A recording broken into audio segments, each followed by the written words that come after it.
welcome to another episode of Talking Devs, where we discuss the show Devs on FX on Hulu. And tonight's a special episode because this is the finale, episode 8. And I'm excited because, as always, I'm joined by Jimmy. Jimmy, how are you doing? I don't know what I am anymore. I'm not even choosing the words I speak now. All right. Well, apparently we got Sonoya Mizuno instead of Jimmy on the line. No, I'm doing great. I'm happy to finally hop on the podcast line with you to talk about this season, possibly series, actually probably series finale. Yeah, I haven't heard any word of season 2. I mean, if it's well received, I could see them trying to do one, but yeah, this might be the last one we ever watch. And yeah, excited to kind of dig in. I thought overall I was pretty satisfied. Nothing crazy on the twist front, I would say. I was expecting something, but in that regard, but you know, I guess I was happy even without anything too off the wall there. Yeah, I think if you had started to pay attention to the pace of the show, you would have seen that they weren't trying to pull the rug under us at the final episode. So I ended up with a little more tempered expectations in terms of like, I wasn't looking for some crazy mind bending twist. I just wanted to see how they resolved all the storylines. And I mean, I guess we'll get to that at the end in terms of what we thought of how they resolved Lily, Forrest, etc.'s stories. But yeah, so we'll kick off with what happened in the episode, and it opens pre-title screen. Basically, you see the shattered box, and Stewart has a few interesting quotes. He's sitting there and talks about the Falcon and the Falconer, and things fall apart. Talking about the center cannot hold, and then I think probably the most relevant one is he says the best of people lack all conviction. The worst of all are full of passionate intensity, which to me seems like a contrast of Lily being the former and then the passionate intensity being Forrest in terms of his pursuit of his goal, and he'll stop at nothing. Wait, real quick, actually. Yep. About an hour ago, we got an email about this real-time poem that Stewart was reciting. Okay. Yeah, exactly. Yeah. Teresa from the Bay Area wrote in. She's a high school English teacher, and she said, "Hi, Scott and Jimmy. W.B. Yeats, I think that's how you say his name. W.B. Yeats' The Second Coming is a really interesting poem. The unique, dark, apocalyptic imagery is appealing and thought-provoking to readers of all ages. One of the most prominent themes of the poem is a slow, deliberate descent into chaos or madness. As I watched the final episode, I was intrigued not just by the poem itself, but by who was reciting the poem, Stewart.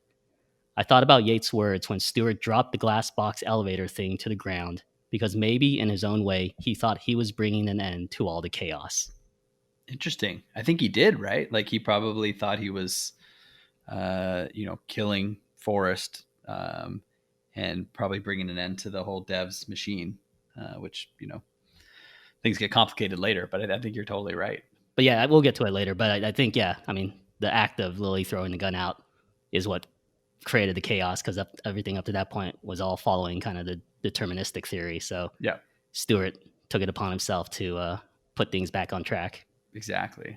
Well, yeah, and much more to dive into, but I love the real-time fan mail. If you got anything more that comes in, let us know while we're recording. This is great. So after the title scene, you see Lily walking into DEVS, which is, how the last episode had left off with a cliffhanger. And, you see this really kind of creepy lighting with the focusing on the main DEVS machine, the empty DEVS terminals there. And you see Forrest just sitting there casually and very expectantly sees Lily walking in with a nonchalant, "Hi, Lily," and invites her in. And then you get this pretty interesting scene with Lily saying, like, "I don't know what I am anymore," something that makes no decisions or choices. "I'm not even choosing the words I say now." And Forrest says, "I've watched this many times. They're just the things, that at this moment I feel like I want to say." So this is I think is a lot about Forrest having seen this particular scene so many times over and over again. And there's just this sense of inevitability of how this is playing out, and that the characters aren't really choosing their own destiny in any way. This is just playing out how it's always played out. Yeah, it's interesting because Lily had that speech before Forrest explained all of that to her, right? So I don't really know. It kind of took me by surprise, this sudden change in Lily's attitude in terms of her buying into her inability to control her life. Hmm. Right? She came in and just all of a sudden was like, "I'm not even choosing the words. I speak now." Um, and part of me wonders if maybe this was all an act on Lily's part. Like Hmm. she knew they were expecting her to do something when she entered devs, Uh, and so she went in being like, "All right, well, I'm gonna play into their little deterministic theories, and then I'm gonna set them up for whatever I end up doing that goes against what their projection says." Interesting. No, I like that. I hadn't actually thought about that angle, but I do like that a lot. That could definitely be what's happening. And then you have Lily and Forrest having some back and forth, kind of a little bit of a rehash of talking about determinism. Forrest thoughts on that, and they zoom in on the rat on the table with this colorful rainbow backsplash, and him talking about how a small piece of information provides all information. So basically, how they originally kind of zoomed in on the rat and seen all of the quantum particles or whatever. I'm sure I'm using the terminology wrong, but been able to kind of zoom in at the smallest subatomic level and then use that, as he said, that the state of every particle is related to the state of the particles around it, and understanding the state of one, you understand the state of the other, and you can kind of know and predict everything. Um, so to me, I guess I wanted to jump in real quick, and this is, again, spoiler alert, but I'm feeling a lot of overlap with Westworld. I'm pretty sure you're current on the season with Westworld and the Rehoboam, and we'll try again not to give any like real spoilers, but there is this kind of a very similar vibe of what's going on.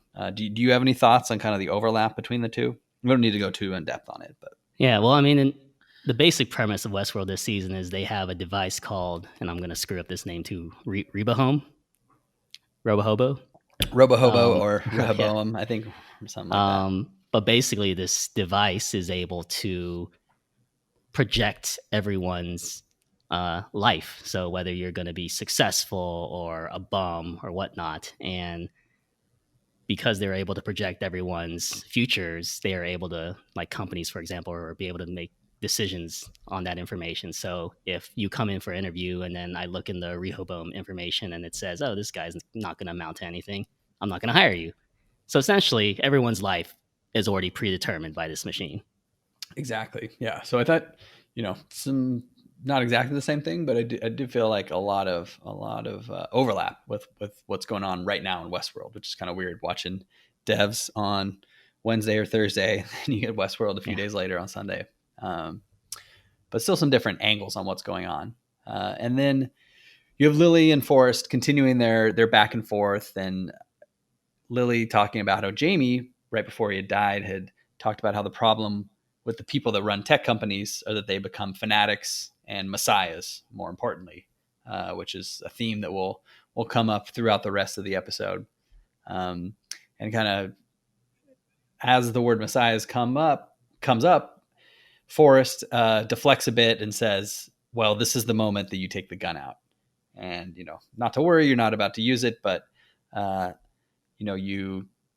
Forrest tells Lily that she's about to pull the gun out, and then you get kind of an interesting shot of Forrest from the other side of the DEVS machine, and then you see Katie standing around the rat table with this kind of very mad scientist vibe, and then you see the Amaya statue kind of starting to come to life. Really kind of crazy few short scenes right there. And after that, Lily says, "Well, you knew I'd come here. You know what happens." But then obviously it all stops working because of the static, and I must do something, and the system breaks. And she asks Forrest, instead of telling him what she does, asks To him to show. show her exactly. Which, once again, I think if Lily's trying to put on an act, that's why she asks to see what she's going to do, because then she'll know exactly how to deviate from it. Yep. That totally makes sense. Yeah. And then, so right there, Forrest says he tried to talk her out of it, but he already knows that he doesn't. And then you change and you see the sim screen changing right in front of them, changes over from a Maya to then you have Katie watching Lily walk Forrest through up toward her with a gun trained on Forrest. And Lily's dialogue here I felt was a little clever because she's saying, so this is where we get in. This is where we say goodbye. This is where we do this, which makes sense because she literally just saw it 20 seconds Yep. prior. Yep. So she knows exactly this is what's happening. So I thought when they were watching the projection and they were watching her say that, it was kind of just like a nice little loop. Yeah, that's a good point. And you also see Forrest trying to reassure Katie and saying, hey, don't worry, it'll be okay. And then you have Katie freaking out, being like, I don't know why you say that. I think, and you can help me if I'm wrong, but isn't it pretty similar to what Forrest had said to Jamie? Yeah, when they were having their conversation on the porch outside Forrest's Mm-hmm. house, he said everything's going to be okay, which didn't make sense at the time and made less sense last episode when Jamie got killed. But here we see, at least not now, but in a few minutes later in the episode, it makes sense why Forrest says that because Yep, he knew all this time that they would eventually be quote unquote resurrected. exactly. And that's exactly what Forrest says while he's in the cube this first go round. And he says, Lily, you know what happens to messiahs, don't you? They get resurrected. And Lily says, fuck you. And Forrest is pleading with her to do it, do it. And Lily responds by shooting him in the eye. And then you see the machine, the cube, starting to shatter, and alarms are going off, and you see Lily kind of trying to escape, thinking she's almost to the other side of the vacuum seal, but instead the cube drops and shatters on the bottom of the DEVS kind of moat of the vacuum seal. And this is the brief scene we saw in the projection that Katie was watching in episode 5, where it briefly flashed Lily lying on the ground somewhere, which at that point we didn't know where somewhere was, but it was highly suggested that it might have been in the DEVS unit.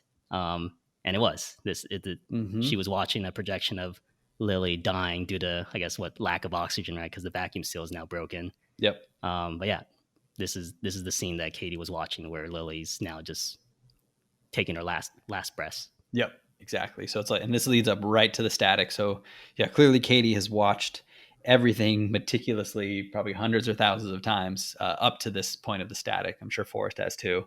Yeah. One thing, okay, this is really random, probably not that important, but you know how Lily is crawling when she gets out of the cube on the floor, kind of across the once she leaves the cube. Mm-hmm. So at first I was like, I thought maybe she broke her legs due to the fall, but then I watched it again the second time I watched the episode, and she clearly is able to actually stand up and take a few steps, and then once she leaves the cube, she's basically pulled down toward the floor. I don't know if it's some sort of gravitational element or some aspect toward the vacuum. Although I'd almost feel like with a vacuum, you would float up instead of be pulled down toward the ground. But I don't know. Yeah. Did you notice that at all or think about that or I anything? did not. I literally was just like, oh, she's there's no oxygen in that room, right? So she tries to stand up and suddenly Yeah. she can't. So Or she maybe just that's, collapses again. yeah, that could be it too. Anyways, probably not important at all. I'm sure there's some post on Reddit where they dive into Yeah. the physics of that. But it's interesting I mean, I because do want to go back yeah, to the cue before she shoots Forrest. He asks, "Do you know why you pulled the trigger?" And Lily says, "It's for Jamie."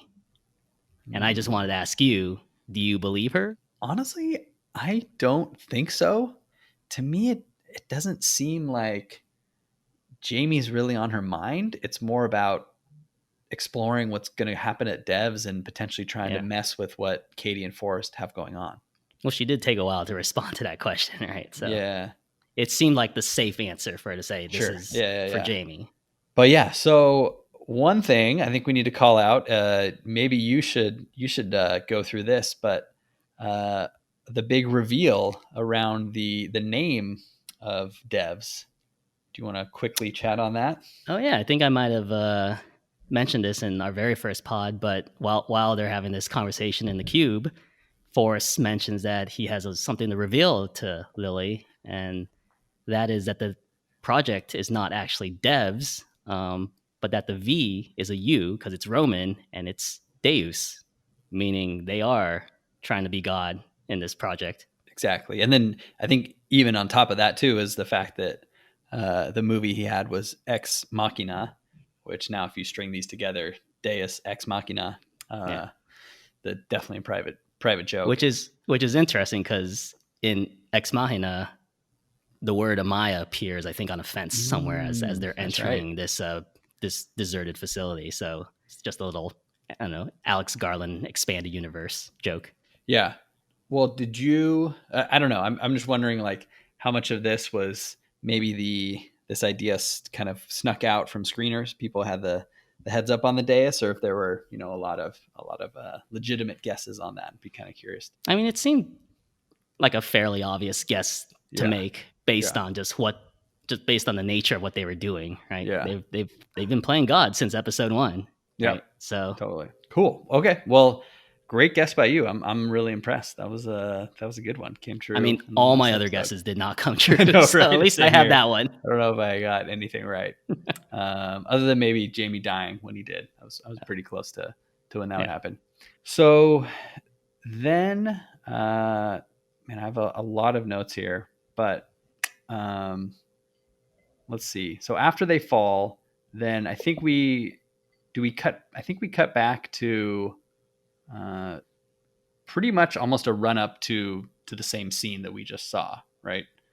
Yeah, it kind of just resets 5 minutes prior. Yeah, exactly. So, but in this case, you have a little more Stewart here, and you see Stewart kind of watching a lot of the action play out, and it seems to be the scene just repeating itself over and over again, except in this case, Lily throws the gun out of the cube, literally out of the box thinking from Lily and her Go experience before You're with her saying dad. she's thinking outside the box? She might be thinking outside of the box as she Okay. throws the gun outside of the box. You like what I did there? Yeah. And you also And everyone looks bewildered as she does yeah, it, by the way. yeah. And this was weird. I don't know if you noticed this, but there was a really quick cut to there was the scene obviously playing out in the box, and then you actually see Lily In standing front of there the watching the static. static. Yeah, Yeah. that was interesting. Yeah, I replayed that because I was like, oh, there's got to be some meaning behind this. But I I don't know. Maybe the show's just saying this is ultimately what causes the static, which I don't want to believe. I want to believe there's a deeper meaning behind I it, but like wonder. Do you think that's it could? kind of the obvious thing to say. Yeah, yeah. No, that could definitely be it. Do you think it could be like a cut to a few minutes before this happened, Lily watching the static, and then this is when she comes up with the idea of like how I would change what's going to happen. Like maybe that's the moment when she thinks, "All right, I'm going to actually throw out the gun in a few minutes from now." If I were her, I would not even have waited until they got to the cube thingy, seeing that she had just seen her die in the cube thingy. So Yeah, I would not have even risked it that far and would have yeah, made my deviation a little bit earlier. Like maybe yeah, shot Katie instead, right? Like, yeah. Well, it's got to be dramatic. And then you also you have Stewart who, as the cube is approaching the other side of the vacuum, you have Stewart entering his passcode, makes an update, and then you see the cube drop. How did you take that as what were Stewart's intentions there? How did you read that? well, first of all, why is it so easy to turn off the electromagnetic field system on that capsule? Because like he entered, it looked like 3 characters in the password field, and all of a sudden this transportation system just collapses and kills everyone I think inside, that's pretty and fair. essentially just destroys their project. Right? Which brings me to my next question: when they were designing the system, what real life scenario do you think they would really need to activate this emergency disabling? Maybe like a spy like Sergey sneaking in or something. I don't Yeah, I know. guess so. But it's still weird Or though. Yeah. or was this set up because they knew this was always going to happen? Oh, interesting. Like they needed some fail safe. Well, that could be it. But yeah, you think it would be like at least a few like, "Are you sure?" Yeah. screens before you know, remove the vacuum seal and people plummet to their death. But um, but yeah, so as the cube falls, very similar, like the original, the first timeline, um, and you see Forrest really freaking out, right, when Lily throws out the gun, which is kind of weird, right? When someone decides not to shoot you, you would think people would be relieved and not panicking, but obviously the way I took it was Forrest is freaking out because it's not following the deterministic path. Potentially freaking out maybe a little bit because it's not his view of the universe in terms of the deterministic view versus the multiverse, but also I think probably much more important, he's worried that he's not going to be able to see his family again. Yeah, and the show seems to contradict itself here because in the same segment, they cut to Stewart and Katie, and Katie's like, "Why did you do that?" And Stewart Yep. says, "Don't blame me. It was predetermined." Yeah. Right? But no, literally, Lily just deviated from the projection, so it wasn't predetermined. And Stewart's saying, "I was predetermined to do this."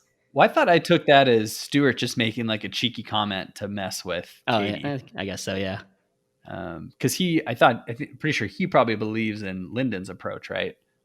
yeah. Um, but yeah, it is. There's a lot going on, and it can get confusing there.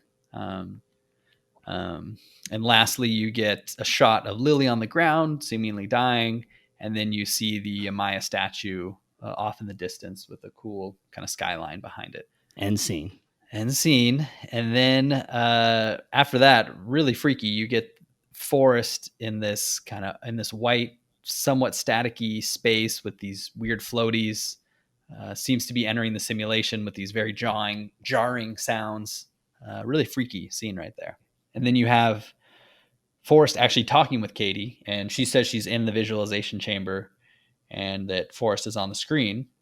And Forrest says that he's like, "Hey, I'm in the system now." Yeah, Um, how is this yeah. possible, right? Because this is the first time we've seen communication between quote unquote real world and a projection, right? And Katie's now communicating with a simulated version of Forrest on the screen. Yep. I don't think so. There hasn't been Yeah. any sort of like two-way. It's not like Yeah. Katie was talking to, they weren't talking to Christ on the cross, right? Before when they had those simulations. So how is this possible? Well, I don't know. This is a little bit, I guess it's a little different from time travel, but I think like you brought it before, just kind of like this, yeah, you've got a projection or some sort of flash back or forward, and you're actually interacting with what's going on screen. Yeah. Or I think but it supports kind of what I said last pod where I theorized that Forrest's observation of the car crash might have caused the car crash itself. Since this scene now indicates that there might be some possible or at least crossover between the real world and a projected world. Yep. Yeah, definitely. But yeah, so then we get into Forrest and Katie talking about some more kind of biblical elements. Again, speaking of messiahs earlier, where Katie says, for all her talk of God and messiahs, look how she turned out to be. She committed original sin, disobedience. And then I thought this part was interesting too. Is basically Katie telling Forrest like, hey, the system is all knowing and all powerful. I need you to understand precisely what that means. Yeah, now that you mentioned, I think this scene is really important because adding on to what you just said, it's at this moment that Forrest has to admit guilt in this world for his role in Amaya's death, right? Because prior in episode, I don't know, 5 or 6, he said, we're going to be judge and jury here. If determinism exists, then I'm innocent. If I'm wrong about determinism, then I had choices to make. I could have prevented Amaya's death. So I think this was just the final step in Forrest coming to terms with his guilt before he can move forward. Exactly. And he's acknowledges this and he says, I want him back so much.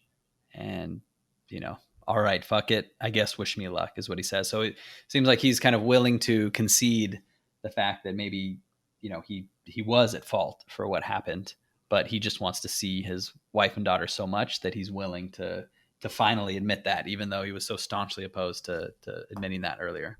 Yeah, but we just saw that you can communicate with the projection. So was he not okay with the, maybe Yeah, communicating with a I know. 100% real projection of a Maya? Like, Yeah, maybe we wanted to actually quote touch and quote hold them yeah. in the simulation, but that's a fair point. And then you have Katie who says she wishes him luck, but you can tell like she's sad. And there's a good scene later with her, but how I Well, think she's she's lost very her conflicted. significant other, right? Yep. Yeah, exactly. But it's weird though. It's right because you want to see a person you love happy, right? But if that means that you lose them, then you're obviously not as fulfilled and happy as you could be, right? Because you're not Yeah. around them. So I think that's an interesting. It would have Um, been funny if the very end of this, the last shot of this show was Katie appearing in the world. yeah, Like, hey, happy and like, she hey, she committed suicide in the real world. She had the senator uh, insert her into the simulation, yeah, and now they're all together again. that'd be pretty funny. But yeah, so after that, you cut to this really gorgeous overhead sweeping shot of the Bay Area, but mostly kind of San Francisco and Marin, I think, with some fog sitting sitting on top of the skyline, and then you zoom in on San Francisco, and then Dolores Park, which is right by Lily's apartment, and then you see Lily kind of standing at her window and snapping back into consciousness, and she starts gasping, turns around, and she sees Sergey sitting in her bed, and he asks her if she had had a bad dream. Okay, so this is where I got caught up a bit.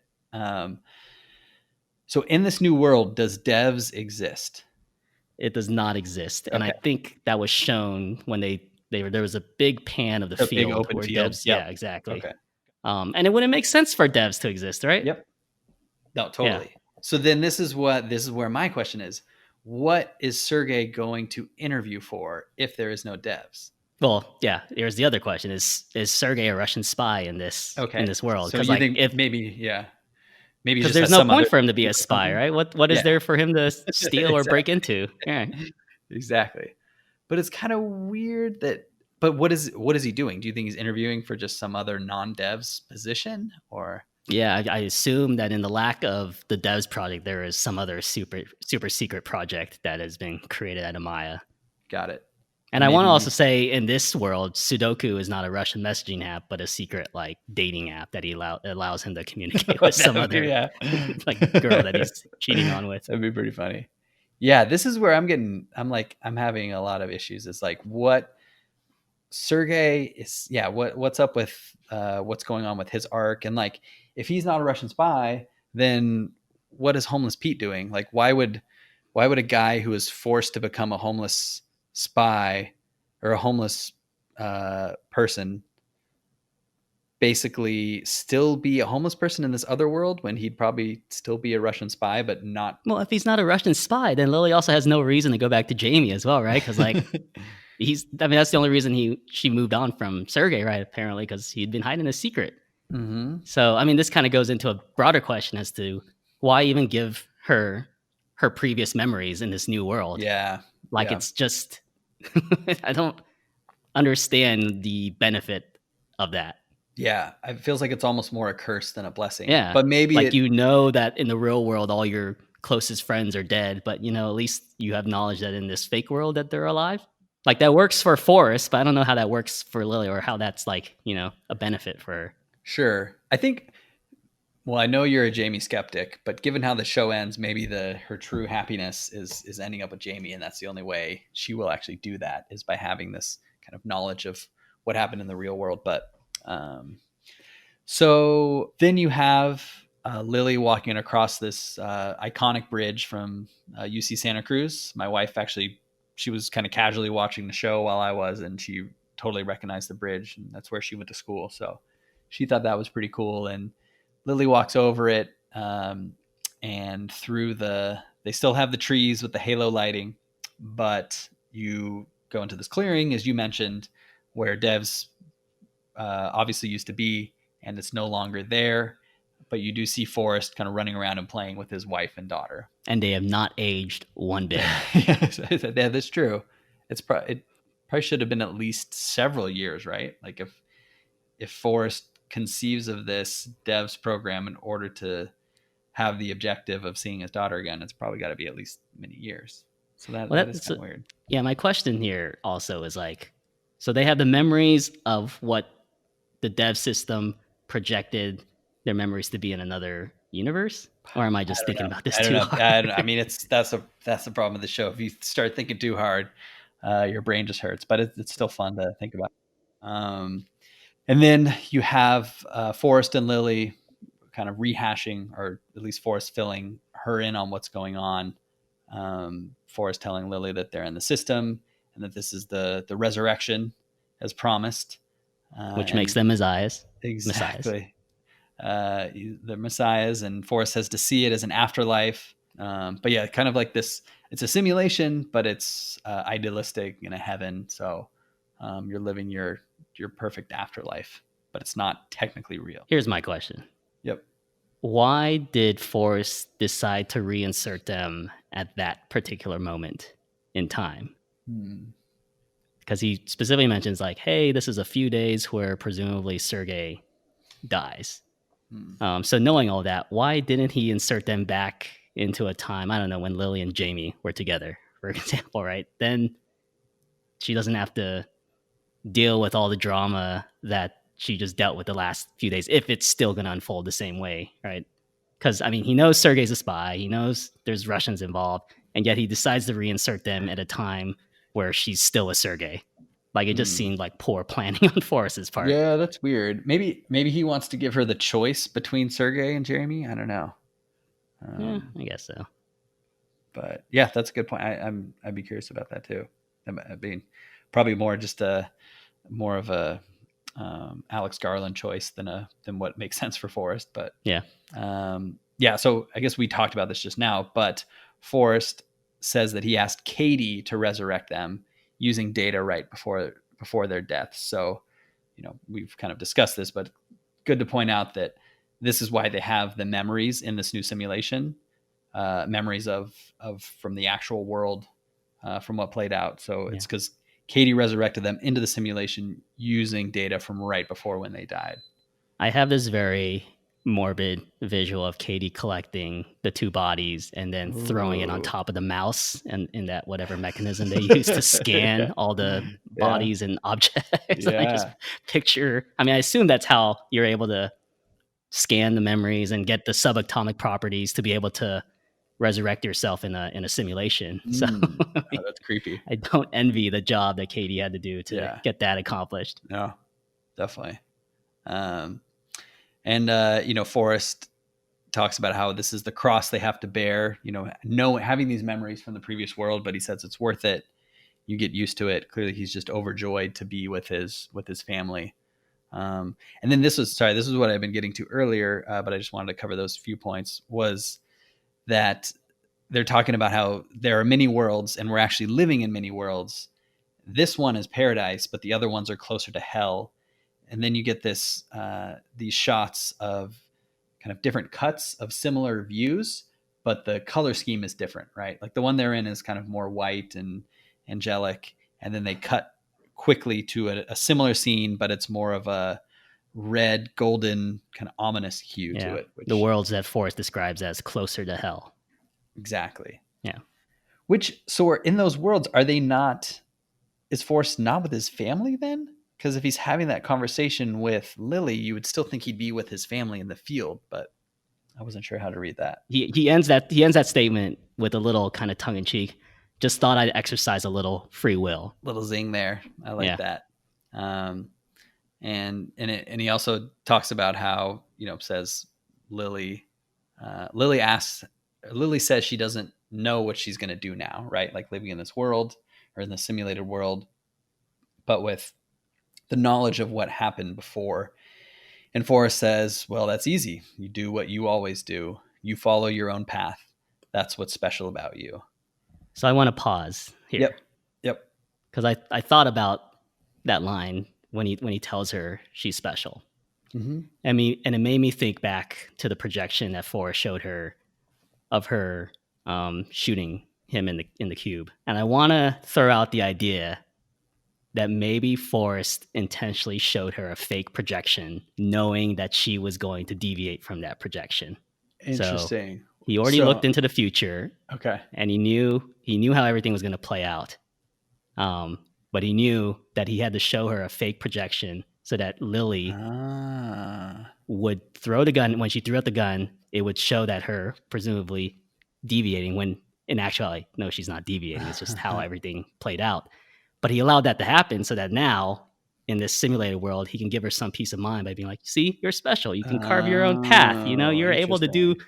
make your own decisions. So live your life now. Interesting. I like that. That's a good theory. I'm on board with that. Yeah. I mean, I just created another paradox, essentially saying that determinism is now Yeah. back Right. on the table as being Right. true. But uh, interesting. But cool. So after that, we cut back and we see Senator Lane from I think episode 4, the powerful senator. She's actually back and in Devs and watching the sim with Katie and asking Katie what it's like. Asking Katie if anyone else knows about this, and Katie says that no one does, and that she, very solemnly, she just says, "I just need you to help me keep it switched on." And you see Katie, kind of like we were talking about earlier, she seems both extremely happy to see Forrest reunited with his family because he's happy, but also sad because she's not there with him, with her lover. So so what does she mean by asking for the senator's help to help keep this thing on, like, just keep it secret, or pass legislation that allows them to continue to operate, or physically, I like, just make sure the power bill is paid? I was wondering about that too. Like I didn't know what the like why they had to bring the senator back in, right? Like Yeah. maybe it is something like I don't know, maybe the devs uses a crazy amount of power and they needed a reason to justify why they were still running it, or needed protection or coverage. Yeah. But yeah, that was kind of weird. I wonder if maybe they're like sharing data with the government. Like, the government's collecting data on Mm. humans. Devs is also collecting data, and by combining all that, they are able to, run these accurate projections. No, I So like that. So the senator's like, hey, as long as we can get some info out of it, we're happy to keep it switched on and yeah, let Forrest live in this simulation. But we get yeah, some info on like what the Russians are doing or something. yeah. I like that. That's a good take on it. And then last scene. You want to talk about the last scene with Lily running in downtown San Oh, Francisco? I didn't even write that down in my notes because I must have just like blocked it out of my memory. But yeah, she goes back to find Jamie, I think in the same area outside where he works, of David Wallace, and just gives him a hug. And Jamie initially appears a little surprised, but I think the final scene is him just, returning that hug. And I don't know, happy ending, fade to black, blah, blah, blah. But as you can imagine, I was a little disappointed with that resolution because, once again, it has been implied time again that Lily left Jamie for a particular reason. And so for him to just fall back in her arms without any explanation whatsoever is just kind of, I don't know, a little weak part on his move.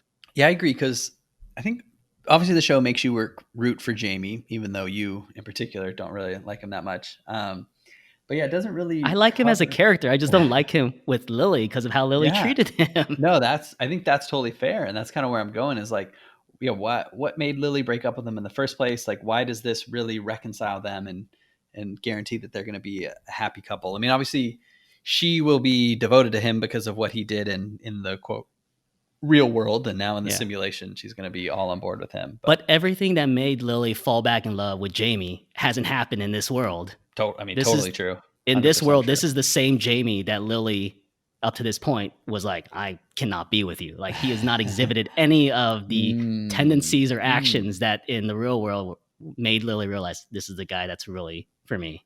That's fair. He only had potentially the capacity to do it, but he's not going to be confronted with those situations that Yeah, elicit that behavior that makes her fall back in love with him. correct. That's kind of interesting. But we get our happy ending, and you get this interesting stare of Jamie off into the distance, clearly kind of wondering what happens. He seems a little defensive, and then seems to kind of relent and give in to her hug. And that's when you Or cut. maybe, or maybe Devs was all along a secret Jamie project. Just to get back with Lily. Yeah. I mean, if this show had ended with like it panning out and just and showing like a widescreen shot of Jamie looking at a projection screen, then I would have been like, all right, you win, Jamie. Oh, that would be pretty good. Yeah. But yeah, that's how the episode and the season and the series end, with the pretty happy ending, I guess. But yeah, so that's the episode. That was quite a lot to walk through. So I guess just what are your overall impressions of the finale? What do you think? Were you satisfied? I enjoyed it. I got everything I wanted out of it. I know some people who had crafted all these crazy theories, you and me included, might have gone in expecting a little bit more. But I think when I viewed the last couple episodes and rewatched them, I was like, this show isn't trying to wow us with a crazy storyline. It's trying to get us to think and talk and just kind of, do what we're doing right now, theorize about the DEVS project and what it's like to have control over your life or no control at all. And I think the whole point of this was to elicit some discussion, and I think the show did a wonderful job of accomplishing that. Yep, I honestly 100% agree. I think I had been hoping, part of me was hoping for some sort of crazy twist, but honestly didn't really come, and now I'm not that disappointed. I mean, in a way, our crazy theories are the show's multiverse endings, right? Ooh, okay. No, I was satisfied, even though there wasn't necessarily a real crazy twist. I was happy with how it ended. I thought they wrapped up a lot of things and felt pretty satisfied coming out of this. I do have some odds and ends that I want to just throw out. Yep. Some of these are stupid, short. Some of these actually are thought provoking, but I'm going to start with the stupid one. Let's hear it. What would you say? How tall is the Amaya statue? This is like one of those consulting interview questions you get. You don't have the answer in front of you. I don't have the answer, but I want to hear you think it out loud. All right, so I'm going to say, I guess I would probably have to do it in relation to like the trees that you often see Amaya around. And so I would roughly say she's like 3 to 4 times as tall as those trees, potentially more. Maybe there's more claims, but 4 to 5 times higher. So let's say 4 times taller than those trees. So what type of trees are they? I don't know. If they were redwoods or sequoia, they were sequoias maybe. Well, if they were redwoods, I looked this up. An average redwood is like 200 feet. So that would put Amaya in your estimate at around, I don't know, 800 to 1,000. Oh, they grow to an average height of 50 to 85 meters or 165 to 280 feet. Wow, that's pretty good. Okay, but some of the redwoods. Yeah, not necessarily. They might not all be fully grown, but so let's say they're 200 feet, and she's 3 to 4 times as high. So she's maybe 600 to 800 feet tall. So like as tall as like the Salesforce building in downtown San Francisco-ish, something like that. Yeah. Well, it's interesting that it's that large, right? Because symbolically, it kind of says, "Hey, we Amaya are watching you." From up above, from Mount Olympus or something. Yeah, interesting. Maybe Alex Garland will say on one of his future. Maybe we'll come on the mailbag episode of this podcast and we can ask him how tall. Okay. All right. Second question. Yep. So, do you have to be dead to be inserted in this simulated world that Forrest and Lily got inserted? Like, if we had never reached the point where Lily tried to murder Forrest, would Forrest still have been able to accomplish his goal? That's a great question. Like, could they have accomplished the same thing with them alive? So does he need to be dead in order to be sent into the simulation? I guess I hadn't really thought about it. I can't think of anything right now that would point me to like, oh yeah, you have to be dead or not. So yeah, what do you think? I guess the only requirement is for you to be able to sit in that little mouse contraption, right? To be scanned, right? So I guess you don't really have to be dead. In which case, I don't know. This is still kind of a tragic ending in my opinion, because Forrest could have accomplished the same outcome and still be alive in the real world. Yeah. But even if he's alive in the real world, is he really happy if all he's thinking about is the simulation? That's true. That was kind of more of a Especially hypothetical. since they were able to transfer his memories and thoughts to this simulated world. Yep. Yep. Right? Because if he was still alive in the real world, he would have that sadness of not being the actual Forrest that's Well, yeah. with Amaya, right? Yeah. And I'd imagine if Okay. he were still alive in the real world, he'd probably be watching the simulation of himself in the simulation Yeah. with his family anyway, Okay. right? Like, I So don't know what else he'd be Forrest doing. ultimately had to die for him to accomplish I guess so. his Yeah. main goal. Okay. All right. Two more. Yep. Let's hear it. So let's revisit. I know a lot of discussion's been said about this. So what, looking back, ultimately caused the static in the projection? Because one, we see the projection up to Lily and Forrest's death after she shoots him.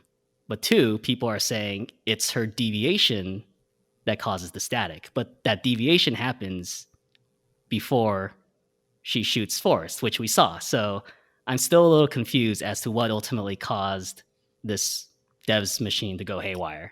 Yeah. I'm Because it thinking doesn't about it. stop at their it stops at their death apparently, but then you're saying a moment that happened before their deaths is what ultimately caused the static, which kind of is kind of a paradox in itself. That's true. Yeah. I'm thinking about it now, and it's kind of hurting to think about it. I do think the kind of easy answer is her deviation, her original sin of tossing the gun out and not Yeah. following through. But it's a good point on the Because specifics you but then make you there. wouldn't be able to see beyond that moment, Yep. right? Yeah. Which leads to the other paradox. We are led to believe that the static is the result of the deviation. But if the machine can show the static, that means it predicted the deviation, right? So Yeah. it ultimately is correct. No, I mean, like, I feel like this is kind of like going back to the many questions we got around, like, if you could know what you were doing 10 seconds in the future, you could stop it from not doing that. But I think these are valid questions, I Yeah. think, but it'll probably be yeah, diving in on those is would definitely make my head spin. But good questions. And then my last thing is very small, but I think we questioned earlier how they were able to simulate what looked like Sergey in episode 2 burning himself. And I think this episode shows they can essentially simulate any world they want. Oh, I see. So Interesting. Yep. they can program it into their system, whether it's real or not. Um, Well, and and that kind of ties back to the what you brought up earlier around maybe Forrest showing Lily something different to get her to do or not do something, right? yeah, I just thought of that. That kind of linked with them being able to show Sergey burning. That just made me think of that. Well, cool. I like the odds and ends. Well, I was just going to say thank you, Jimmy. This was awesome. Thanks, Micah, our guest on episode 6. It was great having you on there, and thanks to our listeners. This is kind of cheesy, but it was really fun doing this. We did not think we'd have nearly this big a listening base, but it's been pretty cool. I think we're closing in on 4,000 or 5,000 listens to this show, which is awesome and unexpected. And yeah, James, do you want to share the voicemail and email line just in case you guys wanted to shoot us any more kind of theories, questions, thoughts, feedback? We'd love that. yeah, if people still want to discuss ideas or thoughts or theories about what happened in this episode or the series as a whole, or if they want to yell at us some more from incorrectly calling Lyndon a I she didn't as do opposed that to a this he. episode. I did call him. I did. I said, Yeah, and I well, said him, he man. appears in one 5-second scene. But yeah, if you still want to reach out to us, our email is talkingdevs@gmail.com, or you can leave a voicemail at 818-860-0421. And apologies again to everyone who's already reached out to us that we haven't been able to get back to. It's just we've been slammed with work, so we've been trying to eventually get back to everyone. So if you haven't heard back from us yet, just hold on. Yeah, and if you have more, send us more. We definitely read all of them for sure, and we'll try to get back to you. We really appreciate getting those. And one thing I would say, I don't know what you think, Jimmy, but if anyone has other shows, either past, present, or upcoming that they'd want us to do a podcast on, please let us know. We'd be down. We had a lot of fun doing this, so we'd be totally down to do it again. So let us know your thoughts on that. Hopefully something that's a little easier for me to comprehend and grasp. Yeah, something less mind bending than this potentially. We'll do our 90-day fiance podcast at some point. But yeah, any thoughts on that? We'd love to hear about some new shows you'd want us to do. This was a lot of fun. Yeah, and I just want to thank you, Scott, for joining me on this. I was glad to be able to have someone to kind of throw all my crazy ideas out of and share my Jamie hate with. So thank you for indulging me with these last couple of weeks. No, appreciate that. Yeah, it's been awesome, and you were the rock star producer, getting everything recorded and uploaded. So appreciate you doing that. And yeah, this was great. Let us know if any other shows you want us to do, and thank you all for tuning in. Maybe if we get enough mail and questions and everything, maybe we'll do a follow-up mailbag pod. So please send those our way if you'd like to. And before we end, we promised our listeners you would do this. Do you know where I'm going? There's two directions it's going, and I feel sober for one of them and ill prepared for the other one. All right, well, which one do you want to go with first? Basically, we promised that Scott would try to recite as many Fibonacci numbers as possible. And we also promised that he would try to recreate the caveman chanting that has appeared in a few episodes this season. So if you are still listening, this is your little treat. This is your little post credits scene to send you off into the weekend. Oh my God. All right. Let's start with the easier one first. Okay. Well, I guess that's probably the noise, because even though that's way more embarrassing, probably. Let's see. And again, I drank too early. I started drinking 4 hours ago. So unfortunately I'm way too sober for this part, but let's see if I can do this.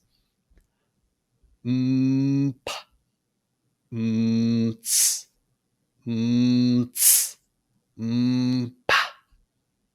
right, what do you think? Did that pull you back into to episode 6? That's pretty good, I must say. Oh gosh, I felt like I was watching a simulation for a last time. Actually, I watched it right before we did the podcast. I re-listened to that, but I didn't really get to refresh the cue there.